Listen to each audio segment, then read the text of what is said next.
मेरी सुनाई और उससे जो मुझे सीख मिली, उसने मुझे जिंदगी में कमाल के निर्णय लेने में बहुत मदद की। गौर से सुनिएगा।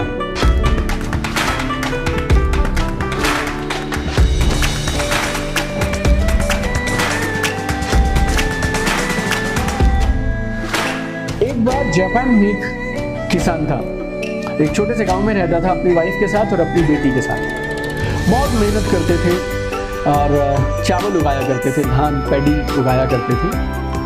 3 साल तक सूखा पड़ा और वो किसान कोई फसल उगा नहीं पाया। हर साल उसे लगता था अगले साल हालात बेहतर हो जाएंगे, अगले साल बेहतर हो जाएंगे। और उसके पास जो रिजर्व था, उसमें जो भी अनाज, जो भी पैसे बचा के रखे थे, वो सारे एक एक साल करते करते खत्म हो गए। और अब 3 साल के बाद स्थिति ऐसी आ गई कि उसके पास में अब और बीज ही नहीं बचा जिसे वो अगले साल की फसल के लिए बीज सके। तो वो बीज के लिए और अपने घर का खर्चा चलाने के लिए उसने एक साहूकार से, एक मनी लेंडर से कुछ पैसे उधार ले लिए।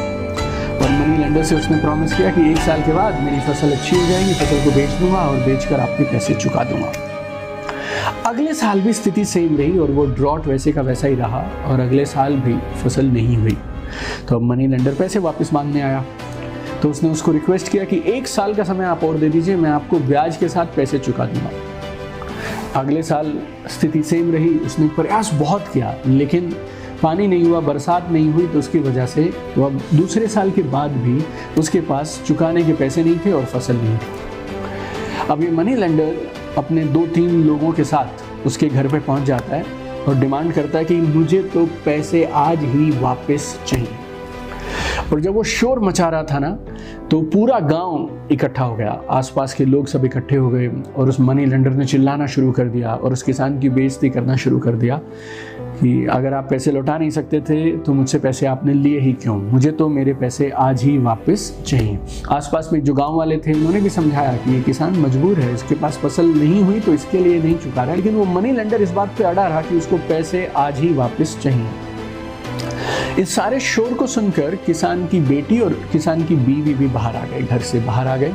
और किसान की जो बेटी थी वो बहुत सुंदर थी, पूरे गांव की वो सबसे सुंदर लड़की थी और उसकी शादी की उम्र भी हो चली थी। और उस लड़की को देखकर उस मनी लेंडर को ऐसा लगा क्यों ना इस मौके का लाभ उठाकर मैं इस लड़की से शादी कर लूं।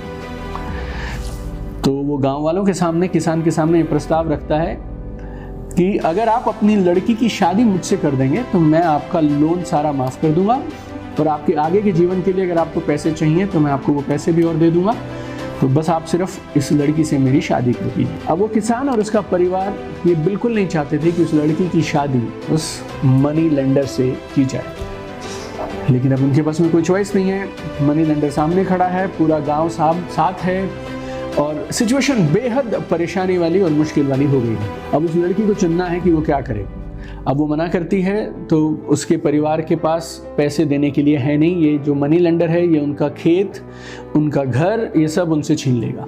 लेकिन अगर वो शादी करती है तो पूरी जिंदगी वो उस आदमी के साथ रहना नहीं चाहती है। तो वो बहुत दुविधा में थी।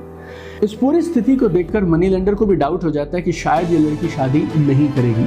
तो वो एक प्रस्ताव देता है कि जहां हम सब लोग खड़े हैं ना, वहां बहुत सारे काले और सफेद रंग के पत्थर पड़े हैं। मैं इनमें से एक काला एक सफेद 2 पत्थर अपने हाथ में रख लूंगा। इन दोनों में से एक पत्थर इस लड़की को चुनना होगा। अगर इस लड़की ने काला पत्थर चुना, ब्लैक, तो फिर इस लड़की को मुझसे शादी करनी होगी। और अगर इस लड़की ने सफेद पत्थर चुना तो इस लड़की को शादी भी नहीं करनी होगी। मैं पुराना लोन जो था वो भी माफ कर दूंगा और फिर से उतना ही अमाउंट इनको बिना किसी शर्त के और दे दूंगा।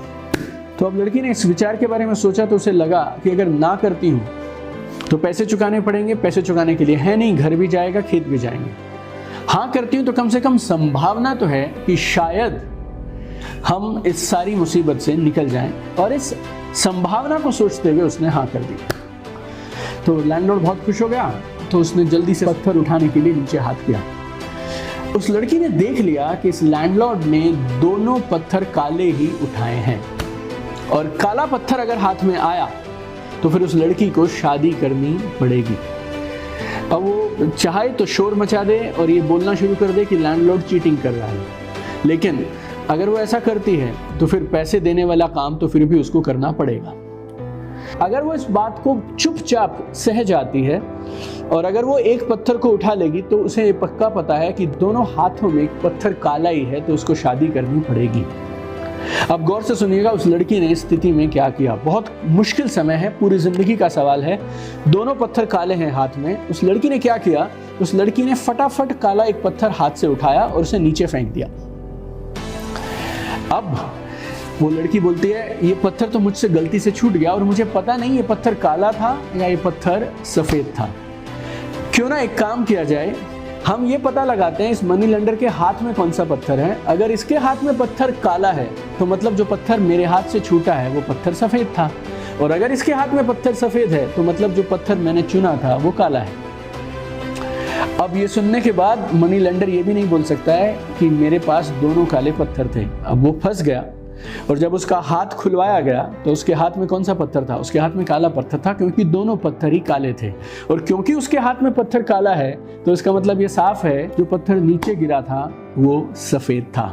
अब मनी लेंडर के पास में कोई और चॉइस नहीं थी ये मानने के अलावा कि जो पत्थर गिरा है वो सफेद था, और लड़की ने सफेद पत्थर चुना, और सफेद पत्थर चुनने की वजह से लोन माफ हुआ, लड़की को शादी नहीं करनी पड़ी, और तीसरी खास बात, उन्हें आगे के लिए भी सेम अमाउंट दोबारा से मिल गया जो उन्हें वापस नहीं चुकाना है। देखिए, आप जिंदगी में एक चीज हमेशा याद रखिए, लाइफ हमेशा आपको कठिन परिस्थितियों में डालती रहेगी। आपके पास चैलेंजेस आते रहेंगे, प्रॉब्लम्स आती रहेंगी, और जब प्रॉब्लम्स आती है ना, 100 में से 99 लोग परेशान हो जाते हैं, तनाव में आ जाते हैं और एक चीज खो देते हैं। वो क्या है? अपने माइंड की शांति खो देते हैं, और उस मुश्किल समय में सही निर्णय लेने की क्षमता खो देते हैं, जिसके लिए वो मुश्किलों को और बड़ा कर देते हैं। आपको अगर एक एबिलिटी डेवलप करनी है अपने अंदर जो आपको हमेशा टॉप पे लेके जाएगी, वो क्या है?